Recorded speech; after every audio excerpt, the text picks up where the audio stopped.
Hello everyone, this is Abhishek Mohanty and you are watching Padarth Vigyan. So students, in this video I'll solve a question from the chapter Electric Charge and Field, and this is horse number 10. The question is already on the screen, so let us discuss about that. The question is a segment of a charged wire of length L, charge density lambda 2, and an infinitely long charged wire of charge density lambda 1 lie in a plate at right angles to each other. The separation between the wires is R naught. Determine the force of interaction between the wires. So students, just look at the diagram here. We have two wires. This is the first wire having infinite length. So I have shown it by this dotted lines. So dotted line means this wire extends to infinity, and the second wire is of finite length. The length of the second wire is L, and both the wires are charged. The linear charge density of this infinite wire is lambda 1 and the linear charge density of this finite wire is lambda 2. And you can see that the two wires are perpendicular to each other. And it is given that the distance between these two wires is r naught, means if I draw a perpendicular distance from the wire, from this infinite wire to this left end, suppose this is end A and this is the end B. So the perpendicular distance of this point A from this wire is r naught, and the length AB is equal to L. So we have to find the force of interaction between the two wires. So we know that if we have an infinite long wire, then the electric field due to it is given by the formula E is equal to lambda by 2 pi epsilon naught r. 2 pi epsilon naught r. So this is the formula for the electric field due to an infinitely long charged wire. So in order to calculate the force of interaction between the two wires, let me choose a small element of thickness dx.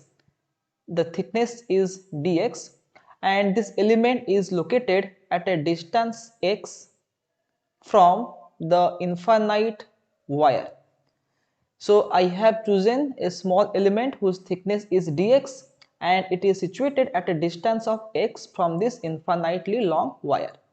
Now tell me, what will be the value of electric field at this point due to this infinitely long wire? Electric field will be how much? Lambda 1 divided by 2 pi epsilon naught into x, because lambda 1 is the linear charge density of this infinite wire.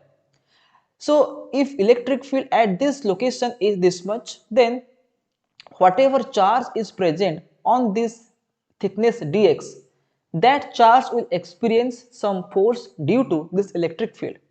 So now tell me, what is the charge on the element dx?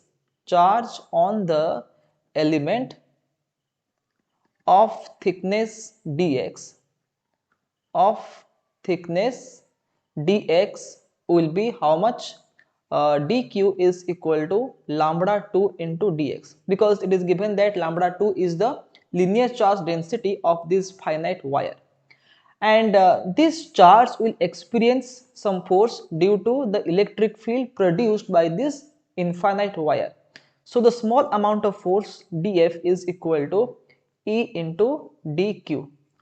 That is equal to, what is E? E is lambda 1 divided by 2 pi epsilon naught x, and in place of dq you can write lambda 2 into dx. So we got that df is equal to lambda 1 into lambda 2 divided by 2 pi epsilon naught dx by x. So this is the small amount of force acting on this small element whose thickness is dx. And now we are calculating the total force. The total force on the finite wire. The finite wire will be how much? F is equal to integration of df. We have to integrate df from 0 to f. And what is df? df is lambda 1 lambda 2 divided by 2 pi epsilon naught into dx by x. So these quantities are constant quantities, so take them outside, and inside the integration you have to write dx by x, and now here we have to put the limits. So here x is the variable, and what is the meaning of x? X is the distance of the element from the infinite wire. So we can choose the element from the point A up to the point B. So when we choose the element at the point A, the distance is r naught, and when we choose the element at the point B, the distance will be how much?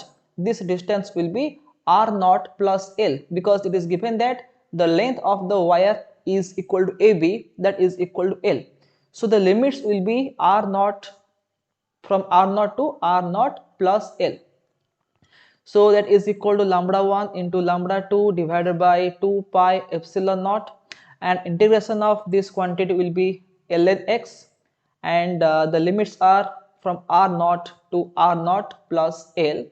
So that implies f is equal to lambda 1 lambda 2 divided by 2 pi epsilon naught into ln r naught plus L minus ln r naught. So we know that ln A minus ln B is equal to ln A by B. So we can write this expression uh, as like this: lambda 1 lambda 2 by 2 pi epsilon naught into ln r naught plus L divided by r naught. So that is equal to lambda 1 lambda 2 divided by 2 pi epsilon naught into ln 1 plus L by r naught. So this is the expression for the force acting on the finite wire. So yes, we know that the electric force obey the Newton's third law of motion. It means whatever force is exerted by this infinite wire on the finite wire, the same equal and opposite amount of force will be applied by the finite wire on the infinite wire. So this is the value of the force of interaction between the two wires. So students, I hope that you have understood the process of this solution, and if you have any doubt, then you can ask me in the comment section.